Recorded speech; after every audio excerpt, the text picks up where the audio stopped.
Kamala, you're fired. Get out, get out. You're fired. He was impeached twice, found liable in fraud and sexual abuse lawsuits, convicted of dozens of felonies, survived 2 assassination attempts, and has been declared politically dead again and again. But now, the billionaire businessman Donald Trump has come back stronger than ever to be elected as the President of the United States of America for a second time. Before he rode down the golden escalator of Trump Tower to announce his 2016 White House bid, Trump was a popular figure whom few took seriously. He was famous mostly for the ruthless character he played on the reality TV show The Apprentice, as well as for developing luxury buildings and golf resorts, and for his third wife, Melania, a former fashion model. So when he won the 2016 election, Trump left the world stunned. I pledge to every citizen of our land that I will be president for all Americans, and this is so important to me. His story begins in New York City in the 1970s, when he took over his father's real estate empire and launched his persona as America's most famous playboy billionaire. Behind the sheen of A-lister success, though, lay a tangled record of bankruptcies, lawsuits, and eyebrow-raising loans. Trump has gone to great lengths to hide this less glamorous picture, breaking presidential tradition and refusing to release his tax returns. Totally fake news. No, actually I paid tax, and you'll see that as soon as my tax returns. It's under audit. They've been under audit for a long time. The IRS does not treat me well. When several years of his returns were finally made public, it emerged that there were several years when Trump was paying almost no income tax due to business losses. In early 2024, a judge ruled that Trump and his company had unlawfully inflated his wealth and manipulated the value of properties to obtain favorable bank loans or insurance terms. He was fined $355 million plus interest.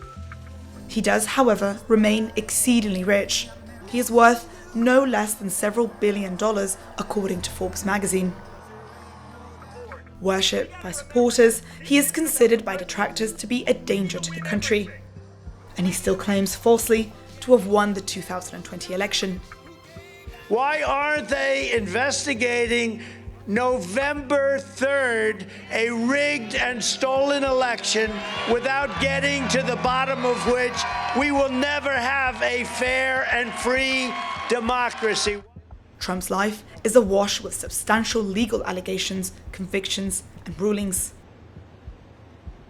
Most recently, in May 2024, he was convicted in New York on 34 felony counts of falsifying business records to hide a hush money payment to porn star Stormy Daniels during the heat of the 2016 election.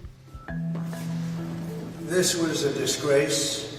This was a rigged trial by a conflicted judge who was corrupt. The ruling made Trump the first ever former US president convicted of a felony. He's not guilty! You pieces of shit! Why the con? Eat shit and die! He still faces 3 other pending criminal cases, including charges related to his efforts to overturn the results of the 2020 election, when his supporters stormed the US Capitol, egged on by Trump. To his base, he is the man that constitutes a giant middle finger to every member of the establishment, from the Republican Party bigwigs to leftist Hollywood and the media. The fake news likes to say, oh, he was rambling. No, that's not rambling. That's genius. Forsaken by his camp after the assault on the Capitol, Trump has succeeded in regaining control of the Republican Party and to get himself re-elected again by painting an apocalyptic picture of America, ravaged, according to him, by galloping inflation and migrants who are poisoning the blood of the country. Trump has escalated threats against his political opponents, calling them the enemy from within, with critics accusing him of authoritarianism and of weaponizing immigration for political gain. During the campaign, Democrats have relentlessly focused on Trump as a fascist who threatens democracy and women's reproductive rights. These United States of America, we are not a vessel for the schemes of wannabe dictators. And they keep saying, he's a threat to democracy. I'm saying, what the hell did I do for democracy? Last week, I took a bullet for democracy.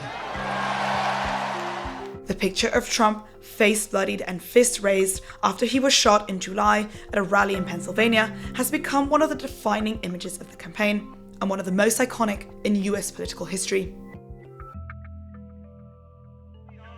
When he is sworn in at 78 years old, he will be the oldest person to ever become the US president.